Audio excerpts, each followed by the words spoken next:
გამარჯობა. ვაგრძელებთ თხრობას ქართული სახელმწიფოსა და ქართველური ეთნოსის წარმომავლობის შესახებ. ეს არის მეხუთე ნაწილი. წინა ვიდეოებში ვისაუბრეთ ქართლოსისა და მისი 6 ძმის, მდინარეების დიდი და მცირე იონის აუზში, კერძოდ ხორანთის ტერიტორიაზე განსახლების თაობაზე. ახლა კი დავიწყოთ იმ რიგითობით, რომელიც თემურაზ ბატონიშვილს აქვს წარმოდგენილი თავის ციკლში ძმების სამმართველო ტერიტორიების დასახელება და გეოგრაფიული ტერმინოლოგიის დადგენა. ის იწყებს ბარდოსით. ბარდოს გამოჩინა ადგილი მტკვრის მდინარის სამხრეთ, ბერდუჯის მდინარისა აღმოსავლეთ, ვიდრე არეზის მდინარედმდე, სადაც შეეკრებიან მდინარენი არეზი და მტკვარი ერთად სრუტადმდე მისსა, სამხრეთ საზღვრადმდე დიდისა სომხეთისა, რომელნიც არიან დაწყებული არეზით და განყოფენ სომხეთისა და ივერიის საზღვართან. გვერდი 29. აქ შევჩერდეთ. ამ შემთხვევაში გვაქვს სამი გეოგრაფიული სახელდება: მდინარეები არეზი და ბერდუჯი, ასევე დიდი სომხეთი. ჯერ გამოვტოვოთ, რას გულისხმობს თემურაზ ბატონიშვილი დიდ სომხეთში. იმ მოსაზღვრე ტერიტორიას, რომელიც არსებობდა დიდი სომხეთის სახელმწიფოს დროს, ძველი წელთაღრიცხვის მესამე საუკუნე. მოგეხსენებათ, ეთნოსთან თანამედროვე გენეტიკური კვლევების შესაბამისად, არმენები არ მიეკუთვნებიან ავტოქთონურ, ანუ ძირძველ კავკასიელებს და ისინი ძველი წელთაღრიცხვის პირველი 1000 წლების მეორე ნახევარში გამოჩნდნენ კავკასიაში, ხოლო ბარდოსის შემთხვევაში საუბარია ძველი წელთაღრიცხვის 2723 წელზე, ანუ ძველი წელთაღრიცხვის მესამე 1000 წლების დასაწყის პერიოდზე, როცა იქნებოდა ქართლოსიანთა სახელმწიფო. გამოვტოვოთ მდინარე არეზის. მას ჩვენი წინაპრები რახსისაც უწოდებდნენ, ანუ იგივე არაქსი. მტკვრის უდიდესი შენაკადი. მიედინება თურქეთის, სომხეთის, აზერბაიჯანის და ირანის ტერიტორიებზე. შემდეგია მდინარე ბერდუჯი, იგივე ზეგამჩაი, ახლანდელი აზერბაიჯანის ტერიტორია. ისევ თემურაზ ბატონიშვილი, ხოლო აღაშენა ბარდოსმა ქალაქი მდინარისა მტკვრისა კიდესა ზედა და უწოდა სახელითა თვისითა ბარდ და დედაწული თვისით დაეშენა მუნ. გვერდი 29. არსებობდა თუ არა ასეთი ქალაქი ბარდა? დიახ, არსებობდა. სამეცნიერო ინფორმაცია. ქალაქ ბარდაში არქეოლოგიური გათხრების შედეგად გამოვლინდა 3000 წელზე მეტი ხნის განმავლობაში მიმდინარე რთული ისტორია, რომელიც დოკუმენტირებულია განსხვავებული კულტურული ფენებით.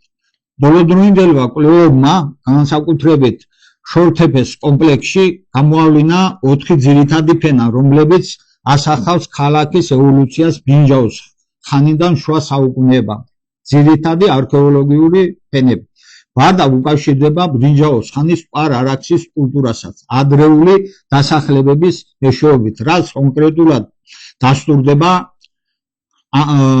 ახლომდებარე უზურლიქტეფეს უბნის აღმოჩენებით.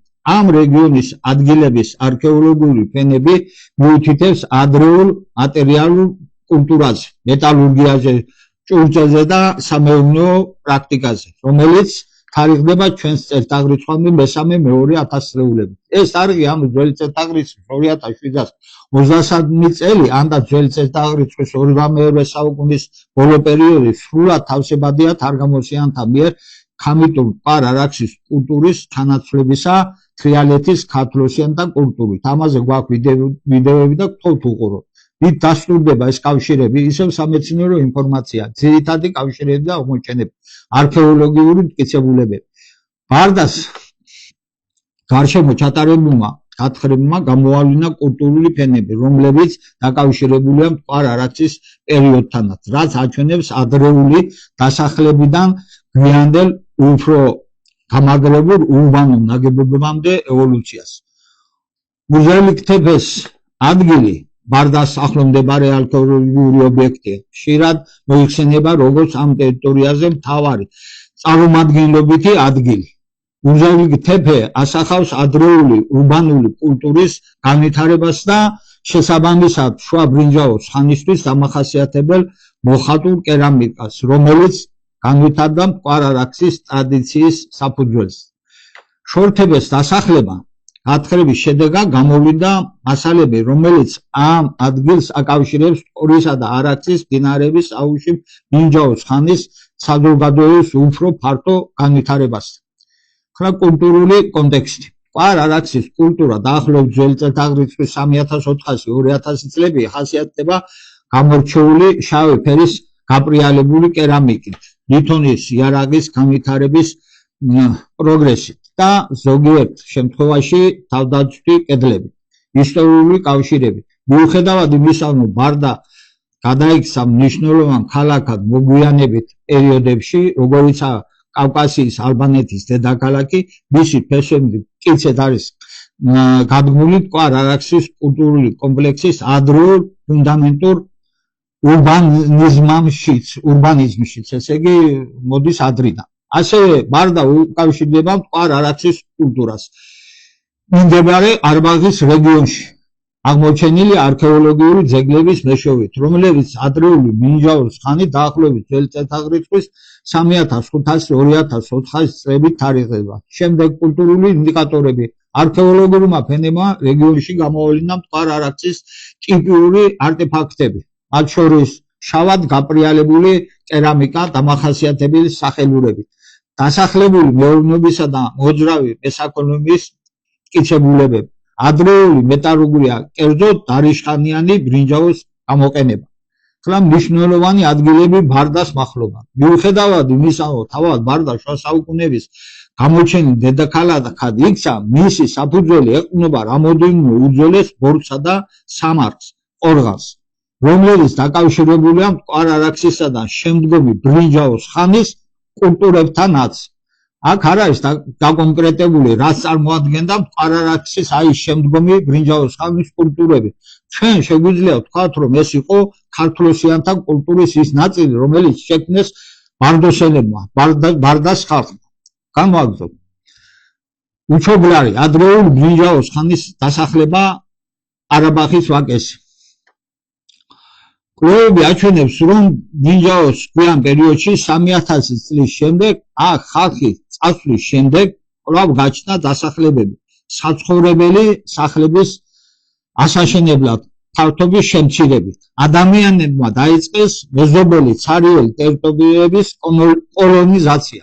ამ შემთხვევაში ნათად იკვეთება კვარ-არაქსის კულტურის ჩანაცვლება სხვა, ბარდოსიანთა კულტურით. შემდეგ გენეტიკური პროფილი. ბარდაში მცხოვრები მოსახლეობის გენეტიკა ძირითადად უძველესი კავკასიურ ალბანურია, მცირე ნაწილი ირანული და მოგვიანებით თურქული, ოღუზური. წინაპრების კომპონენტების ნაზავს წარმოადგენს. კავკასიელი ალბანელების შთამომავლები ქმნიან უძველეს გენეტიკურ სუბსტრატს. უძველესი წერილები აღნიშნავენ ბარდასთვის დამახასიათებელ უნიკალურ არანულ ენას, რომელიც განსხვავდება სპარსულისა და არაბულისაგან, რომელიც ქალაქს აკავშირებს ჩრდილოეთ კავკასიურ ენათა ოჯახთან, თანამედროვე ლეზგინების ან უდიების მსგავსი.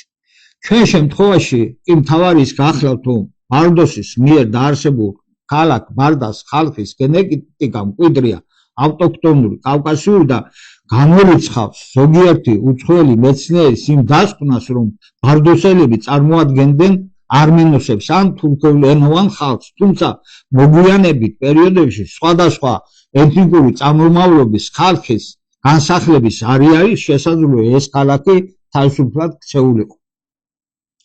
ამით დავასრულოთ. შემდეგ ვიდეოში ვისაუბრებთ მოვაკანოს მეორე ძმაზე. მხოლოდ გამოიწეროთ ჩვენი არხი, უყუროთ ჩვენს ვიდეოებს YouTube არხზე და მოგწეროთ კომენტარები. დიდი მადლობა.